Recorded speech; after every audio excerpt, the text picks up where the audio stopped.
காஷ்மீர் பஹல்காம் பயங்கரவாத தாக்குதலுக்கு பின்னால் இருப்பது யார்? பாகிஸ்தானா, இந்தியாவா, அமெரிக்காவா அல்லது மொசாட் உளவு பிரிவினரா? இந்தியாவுக்கும் பாகிஸ்தானுக்கும் இடையிலான போரின் மூலமாக யார் அதிகளவான நன்மைகளை அடைந்து கொள்வார்கள்? இந்த பஹல்காம் பயங்கரவாத தாக்குதலுக்கு பின்னால் எவ்வாறான காரணங்கள் அமைந்திருக்கலாம்?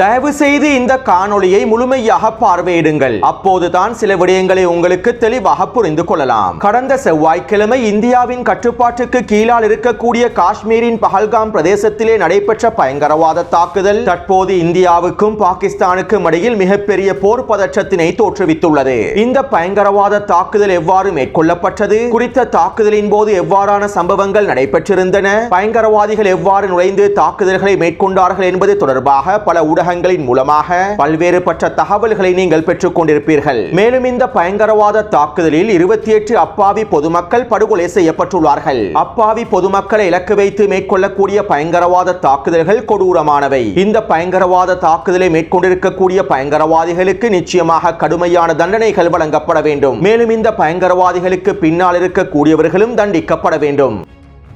அத்தோடு இந்த பயங்கரவாத தாக்குதலை TRF என்கின்ற பயங்கரவாத குழுவே மேற்கொண்டுள்ளது. 2019 ஆண்டு சமூக ஊடக வலைத்தளங்களின் மூலமாகவே காஷ்மீர் பிரதேசத்தில் இந்த பயங்கரவாத குழு வடிவம் பெற்றுள்ளது. 2022 ஆண்டு இந்த TRF குழுவானது சிறிய தாக்குதல்களை மேற்கொண்டுள்ளது. தனிநபர்களை இலக்கு வைத்து தாக்குதல்களை மேற்கொள்ளுதல், முன்னாள் பாதுகாப்பு அதிகாரிகளை இலக்கு வைத்து தாக்குதல்களை மேற்கொள்ளுதல், அவர்களுடைய ஆயுதங்களை கைப்பற்றுதல் என சிறிய தாக்குதல்களை இந்த TRF குழுவானது மேற்கொண்டுள்ளது. மேலும் காஷ்மீர் பிரதேசத்தில் இருக்கக்கூடிய கிளர்ச்சியாளர்களுக்கு இடையிலான மோதல்களிலும் இந்த TRF குழுவானது பங்கு பற்றியுள்ளது. காஷ்மீர் பிரதேசத்தில் பல கிளர்ச்சி குழுக்கள் காணப்படுகின்றன.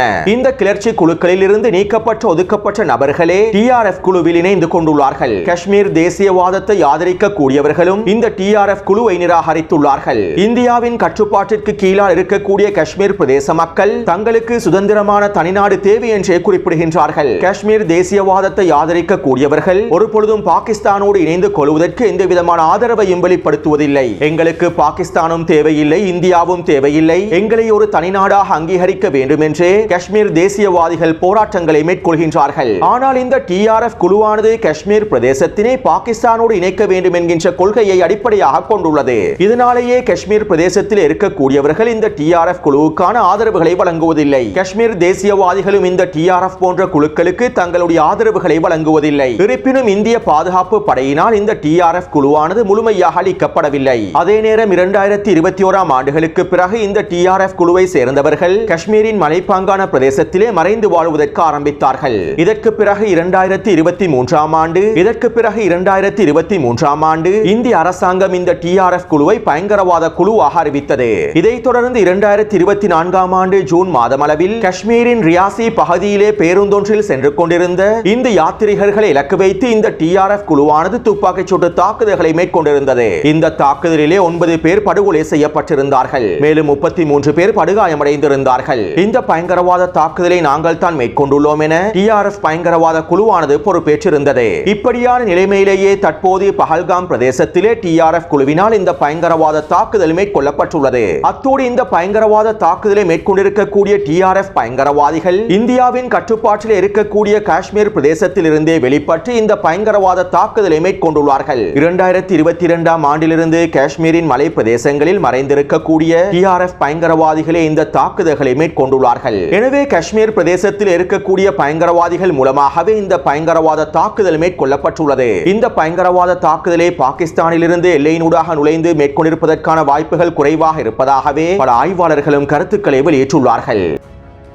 அதே நேரம் இந்த பயங்கரவாத தாக்குதலை மேற்கொண்டிருக்கக்கூடிய 5 நபர்களில் 2 பேர் பாகிஸ்தான் நாட்டை சேர்ந்தவர்கள் என நேற்றைக்கு முன்தினம் இந்தியாவுடைய பாதுகாப்பு படையினர் தெரிவித்திருந்தார்கள். ஆனால் உண்மையில் இவர்கள் பாகிஸ்தான் எல்லையிலிருந்து தான் வருகை தந்து இந்த பயங்கரவாத தாக்குதலை மேற்கொண்டுள்ளார்களா என்பது தொடர்பான உறுதிப்படுத்தப்பட்ட தகவல்கள் இன்னும் முழுமையாக வெளிப்படுத்தப்படவில்லை. ஆய்வாளர்களுடைய கருத்துப்படி பாகிஸ்தான் எல்லையிலிருந்து இந்தியாவிற்குள்ளே ஊடுருவி அவசரமாக இந்த தாக்குதலை மேற்கொள்வது சாத்தியமற்ற விடயம் என்றே குறிப்பிடப்படுகின்றது. எனவே இந்த பயங்கரவாத தாக்குதல் தற்போது இந்தியாவினுடைய தேசிய பாதுகாப்பையும் கேள்விக்குட்படுத்தியுள்ளது. 2023 ஆண்டு TRF குழுவை பயங்கரவாத குழுவாக அறிவித்த இந்திய அரசாங்கத்தினால் ஏன் காஷ்மீர் பிரதேசத்தில் இருக்கக்கூடிய இந்த பயங்கரவாத குழுவை முழுமையாக அழிக்க முடியவில்லை என்கின்ற கேள்விகள் எழுப்பப்படுகின்றன. 2 வருடங்களுக்கு மேலாக இந்தியாவினுடைய பாதுகாப்பு படையினரும் இந்தியாவின் புலனாய்வு துறையினரும் என்ன செய்தார்கள் என்கின்ற கேள்விகள் எழுப்பப்படுகின்றன. 2024 ஆண்டு இதே TRF பயங்கரவாத குழுவினரே இந்து யாத்திரிகர்கள் மீது தாக்குதல் மேற்கொண்டிருந்தார்கள். மேலும் இந்த தாக்குதலுக்கு பிறகாவது ஏன் காஷ்மீர் பிரதேசத்தில் இருக்கக்கூடிய இந்த TRF பயங்கரவாதிகளை இந்தியாவுடைய பாதுகாப்பு படையினர் முழுமையாக அழிக்கவில்லை என்கின்ற கேள்விகளும் எழுப்பப்படுகின்றன. தற்போது காஷ்மீரின் மலை பிரதேசத்திலே ஒளிந்திருக்கக்கூடிய பதுங்கியிருக்கக்கூடிய பயங்கரவாதிகளை தேடி கண்டுபிடிப்பதற்காக இந்தியாவுடைய ஒட்டுமொத்த படைகளும் களமிறக்கப்பட்டுள்ளன. அப்படி என்றால் ஏன் 2 வருடங்களுக்கு முன்பே காஷ்மீரின் மலை பிரதேசங்களுக்குள் ஒட்டுமொத்த படைகளையும் களமிறக்கி இந்த TRF பயங்கரவாத குழுவை முழுமையாக அழிப்பதற்கான வேலை திட்டங்களையும் தாக்குதல்களையும் இந்தியாவின் பாதுகாப்பு படையினர் மேற்கொள்ளவில்லை என்கின்ற கேள்விகள் எழுப்பப்படுகின்றன. இலங்கையிலே 2019 ஆண்டு ஈஸ்டர் குண்டு தாக்குதல் நடைபெற்றிருந்தது. அதே நேரம் 2017 ஆண்டு காலப்பகுதியிலேயே இந்த பயங்கரவாதிகள் தொடர்பான முறைப்பாடுகள் பாதுகாப்பு தரப்பினரிடம் முன்வைக்கப்பட்டிருந்தன. ஈஸ்டர் குண்டு தாக்குதல் நடைபெறுவதற்கு முன்பே குறித்த குண்டு தாக்குதல் தொடர்பான எச்சரிக்கை ஆவணங்கள் கசிவடைந்திருந்தன. இருப்பினுமே இந்த பயங்கரவாதிகள் இந்த பயங்கரவாத தாக்குதலை மேற்கொள்வதற்கு முன்பு கைது செய்யப்படவில்லை என்கின்ற கேள்விகள் தற்போதும் எழுப்பப்படுகின்றன. இதே போன்ற கேள்விகளே தற்போது பஹல்காம் பயங்கரவாத தாக்குதல் தொடர்பாகவும் எழுப்பப்படுகின்றன. அடுத்து இந்த பயங்கரவாத தாக்குதலை தொடர்ந்து இந்திய பாதுகாப்பு படையினர் காஷ்மீர் பிரதேசம் முழுவதும் அதிரடியான இராணுவ நடவடிக்கைகளை மேற்கொண்டு வருகின்றார்கள். TRF பயங்கரவாத குழுவை சேர்ந்திருக்கக்கூடிய பல நபர்கள் கைது செய்யப்பட்டுள்ளார்கள். அவர்களுடைய குடும்ப உறுப்பினர்களும் கைது செய்யப்பட்டுள்ளார்கள். அது மட்டுமல்லாமல் காஷ்மீரின் பந்திப்போரா பிரதேசத்தில் லஷ்கரே தைபா பயங்கரவாத குழுவினுடைய தளபதியாக இருக்கக்கூடிய அல்தாஃப் லல்லியையும் அளித்திருப்பதாகவும் இந்திய பாதுகாப்பு படையினர் அறிவித்துள்ளார்கள். மேலும் இந்த பயங்கரவாதிகளின் வீடுகளும் முழுமையாக தரைமட்டமாக்கப்பட்டிருப்பதாகவும் இந்திய பாதுகாப்பு படையினர் அறிவித்துள்ளார்கள். அத்தோடு பாகிஸ்தானை தளமாக கொண்டு இயங்கக்கூடிய லஷ்கரே தைபா பயங்கரவாத குழுவின் முழுமையான ஆதரவோடு இந்த TRF பயங்கரவாத குழுவானது இந்த தாக்குதலை மேற்கொண்டிருப்பதாகவும் இந்திய பாதுகாப்பு படையினர் தெரிவித்துள்ளார்கள். லஷ்கரே தைபா பயங்கரவாத குழுவினுடைய ஒரு ப்ராக்ஸி குழுவாகவே இந்த TRF பயங்கரவாத குழு செயற்படுவதாகவும் இந்திய பாதுகாப்பு தரப்பினர் தெரிவித்துள்ளார்கள்.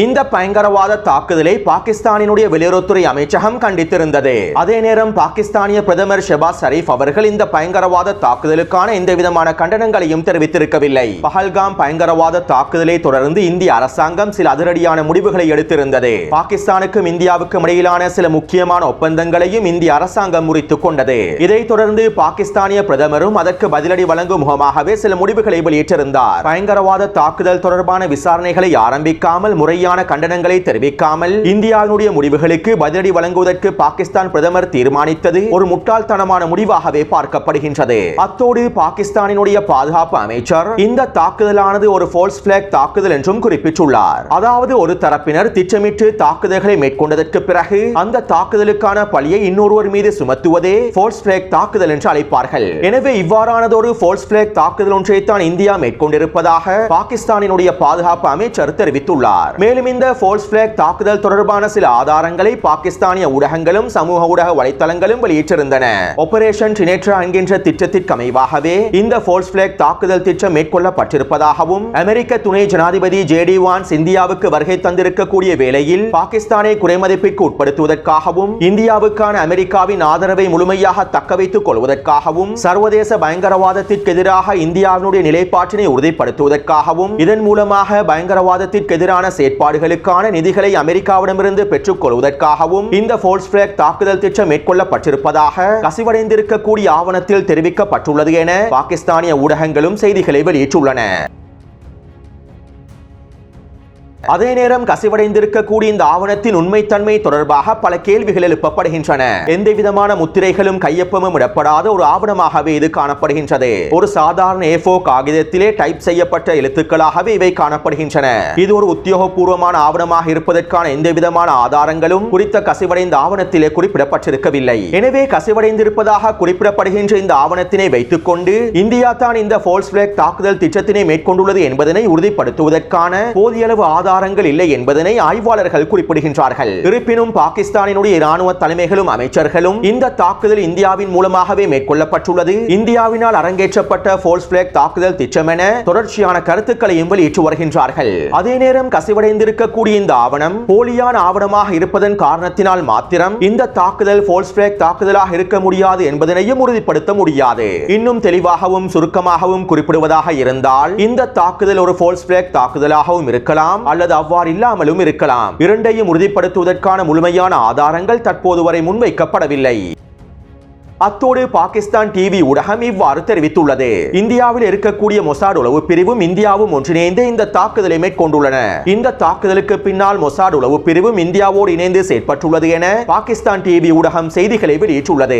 அத்தோடு நேற்றைய தினம் பாகிஸ்தான் பிரதமர் குறித்த பயங்கரவாத தாக்குதல் தொடர்பாக நடுநிலையான விசாரணைகள் ஆரம்பிக்கப்பட வேண்டும் என்றும் சர்வதேச ரீதியில் இந்த விசாரணைகள் மேற்கொள்ளப்பட வேண்டும் என்றும் குறிப்பிட்டுள்ளார். பயங்கரவாத தாக்குதல் நடைபெற்று 5 நாட்களுக்கு பிறகு குறித்த பயங்கரவாத தாக்குதல் தொடர்பான விசாரணைகள் மேற்கொள்ளப்பட வேண்டும் என பாகிஸ்தானினுடைய பிரதமர் தெரிவித்துள்ளார்.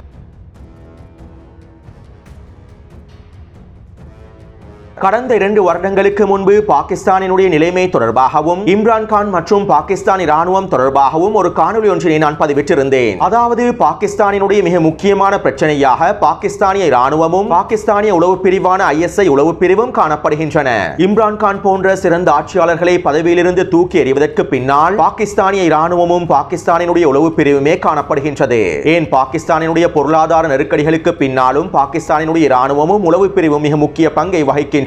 பாகிஸ்தானிய இராணுவமானது ஊழல் மிகுந்த இராணுவமாகவும் பாகிஸ்தானின் ஒட்டுமொத்த பொருளாதாரத்தையும் கட்டுப்படுத்தக்கூடிய இராணுவமாகவுமே செயற்பட்டது. மேலும் இதனை மாற்ற வேண்டும் என்று இம்ரான்கான் பல்வேறுபட்ட முயற்சிகளை மேற்கொண்டிருந்தார். பாகிஸ்தானிய இராணுவத்திற்குள்ளே இருக்கக்கூடிய ஊழல்களை முழுமையாக நீக்க வேண்டும் என்றும் அதற்குள்ளே இருக்கக்கூடிய மிக முக்கியமான பயங்கரமான புள்ளிகளை நீக்க வேண்டும் என்றுமே இம்ரான்கான் முயற்சி செய்தார். ஆனால் இறுதியில் பாகிஸ்தானிய இராணுவம் இம்ரான்கானுக்கு எதிராக செயற்பட்டு அவரை பதவியில் இருந்தும் தூக்கி எறிந்தது. அத்தோடு மத்திய கிழக்கு பிராந்தியத்தினை சிதைப்பதற்காக உருவாக்கப்பட்ட பயங்கரவாதிகளுக்கு பின்னாலும் பாகிஸ்தானினுடைய இராணுவமும் உளவுத்துறையினரும் மிக முக்கியமான பங்கை வகிக்கின்றார்கள். ISIS பயங்கரவாதிகளுடைய வளர்ச்சிகளுக்கு பின்னாலும் பாகிஸ்தானிய இராணுவமும் உளவு பிரிவும் மிக முக்கியமான பங்கை வகிக்கின்றன. அது மட்டுமல்லாமல் பாகிஸ்தானிய இராணுவமும் உளவு பிரிவும் அமெரிக்காவினதும் பிரித்தானியாவினதும் அடிமையாகவே இருக்கின்றது. அமெரிக்காவும் பிரித்தானியாவும் பிராந்தியத்திலே மேற்கொள்வதற்கு திட்டமிட்டிருக்கக்கூடிய பல்வேறுபட்ட சூழ்ச்சி திட்டங்களை பாகிஸ்தானிய இராணுவத்தையும் உளவு பிரிவையும் பயன்படுத்தியே மேற்கொண்டுள்ளார்கள். தெற்காசியாவிலும் தென்கிழக்கு ஆசியாவிலும் ISIS பயங்கரவாதிகளுடைய பரவலாக்கத்தினை அதிகரிப்பதற்கும் பாகிஸ்தானினுடைய இராணுவமும் உளவு பிரிவும் தொடர்பு பட்டுள்ளார்கள். அமெரிக்காவும் பிரித்தானியாவும் பாகிஸ்தான் இராணுவத்திற்கு வழங்கியிருக்கக்கூடிய நன்கொடைகளையும் பல பில்லியன் டாலர்களையும் நீங்கள் அறிந்து கொண்டால் எவ்வாறு அமெரிக்காவுக்கும் பிரித்தானியாவுக்கும் அடிமைகளாக இருந்துள்ளார்கள் என்பதனை உங்களுக்கு தெளிவாக புரிந்து கொள்ளலாம். மேலும் இவை தொடர்பாக 2 வருடங்களுக்கு முன்பே நான் காணொலிகளில் தெளிவாக குறிப்பிட்டிருந்தேன். அத்தோடு இவற்றினை உறுதிப்படுத்தும் வகையில் நேற்றைய தினம் பாகிஸ்தானினுடைய பாதுகாப்பு அமைச்சர் இவ்வாறு தெரிவித்திருந்தார். கடந்த 3 தசாப்தங்களாக அமெரிக்காவுக்காகவும் பிரித்தானியாவுக்காகவும் நாங்கள் இந்த கீழ்த்தரமான செயற்பாடுகளை மேற்கொண்டிருந்தோம். அமெரிக்காவுக்காகவும் பிரித்தானியாவுக்காகவும் பயங்கரவாதிகளை வளர்த்து விடுவதற்கான வேலை திட்டங்களை முன்னெடுத்திருந்தோம். இந்த கீழ்த்தரமான வேலையை செய்ததன் காரணத்தினால் தான் தற்போது நாங்கள் இவற்றினை அனுபவித்து வருகின்றோம் என பாகிஸ்தானினுடைய பாதுகாப்பு அமைச்சரே வெளிப்படையான கருத்துக்களை வெளியிட்டிருந்தார். அத்தோடு பாகிஸ்தானினுடைய தற்போதைய நிலைமையானது ஒரு சிக்கலான நிலைமைக்கு தள்ளப்பட்டுள்ளது. பொருளாதார நெருக்கடிகளுக்கு மத்தியிலும் அரசியல் ஸ்திரத்தன்மை இன்மையினாலும் பாகிஸ்தான் ஒரு சிக்கலான நெருக்கடியை நோக்கி நகர்ந்து கொண்டிருக்கின்றது. அதிகளவான பாகிஸ்தானிய மக்கள் இம்ரான்கானினுடைய அரசாங்கத்திற்கே முழுமையான ஆதரவை வழங்குகின்றார்கள். பாகிஸ்தானிய இராணுவத்தினால் உருவாக்கப்பட்டிருக்கக்கூடிய புதிய அரசாங்கத்திற்கு பாகிஸ்தானிய மக்கள் முழுமையான ஆதரவை வழங்குவதில்லை. இதனால் பாகிஸ்தானுக்குள்ளே பல்வேறுபட்ட உள்நாட்டு பிரச்சனைகள் எழுந்துள்ளன.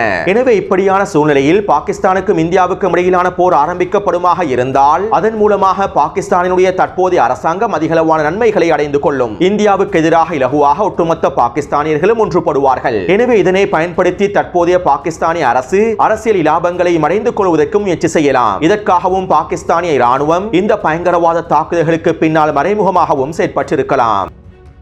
அதே போன்று இந்த பயங்கரவாத தாக்குதலினால் மோடியினுடைய அரசாங்கத்திற்கும் நன்மைகள் இருக்கின்றன. தற்போதைய அரசாங்கத்தினை தக்க வைத்துக் கொள்வதற்கும் இந்த பயங்கரவாத தாக்குதலை மோடியினுடைய அரசாங்கம் சிறப்பாக பயன்படுத்தலாம்.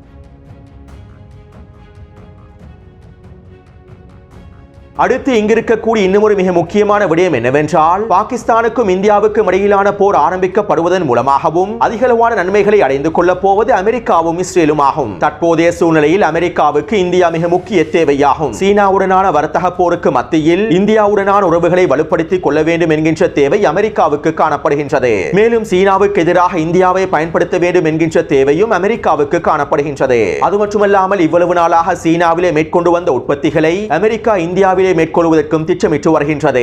இந்த பயங்கரவாத தாக்குதலை தொடர்ந்து பாகிஸ்தானுக்கும் இந்தியாவுக்கும் இடையிலே போர் ஏற்படுமாக இருந்தால் இதன் மூலமாக இந்தியாவை அமெரிக்காவுக்கு முழுமையான கட்டுப்பாட்டுக்கு கீழால் கொண்டு வரலாம். இதனை உறுதிப்படுத்தும் வகையிலேயே பயங்கரவாத தாக்குதல் நடைபெற்று 2 நாட்களுக்குள்ளேயே அமெரிக்கா இந்திய அரசாங்கத்திற்கு முழுமையாக உதவுவதாக அறிவித்திருந்தது. மேலும் இந்தியாவுக்கு தேவையான ஆயுதங்களை முழுமையாக வழங்குவதற்கு தயாராக இருப்பதாகவும் அமெரிக்கா அறிவித்திருந்தது. அத்தோடு பிரிக்ஸ் கூட்டமைப்பிலிருந்து இந்தியாவை முழுமையாக உடைக்க வேண்டும் என்கின்ற தேவையும் அமெரிக்காவுக்கு காணப்படுகின்றது. பிரிக்ஸ் கூட்டமைப்பிலிருந்து இந்தியாவை முழுமையாக உடைப்பதன் மூலமாக ரஷ்யாவையும் சீனாவையும் பலவீனப்படுத்துவதற்கும் அமெரிக்காவுக்கு தேவைகள் காணப்படுகின்றன. அதே போன்று பலஸ்தீனிய பிரச்சனையை சர்வதேச இஸ்லாமிய பயங்கரவாத பிரச்சனையாக மாற்ற வேண்டிய தேவையும் அமெரிக்காவுக்கும் இஸ்ரேலிய ஆக்கிரமிப்புக்கும் காணப்படுகின்றன. இந்த பயங்கரவாத தாக்குதல் மேற்கொள்ளப்பட்டு 3 தினங்களுக்கு பிறகு இந்த தாக்குதலானது ஒரு சுதந்திர போராட்ட தாக்குதல் என பாகிஸ்தானினுடைய இராணுவ தலைமைகள் தெரிவித்திருந்தார்கள். பயங்கரவாத தாக்குதலை சுதந்திர போராட்ட தாக்குதலாக சித்தரிப்பதற்கும் பாகிஸ்தானிய இராணுவ தலைமைகள் முயற்சி செய்திருந்தார்கள். இன்னும் தெளிவாகவும் சுருக்கமாகவும் குறிப்பிடுவதாக இருந்தால், அமெரிக்காவும் பாகிஸ்தானிய இராணுவமும் உளவு பிரிவும் ஒன்றிணைந்து இந்த பயங்கரவாத தாக்குதலை மேற்கொண்டிருந்தால் ஏற்பட்டிருக்கக்கூடிய விளைவுகளும், அமெரிக்காவும் மொசாடும் இந்தியாவும் ஒன்றிணைந்து ஒரு ஃபோல்ஸ் பிளாக் தாக்குதல் திட்டத்தினை மேற்கொண்டிருந்தால் ஏற்பட்டிருக்கக்கூடிய விளைவுகளும் ஒன்றாகவே காணப்படுகின்றன.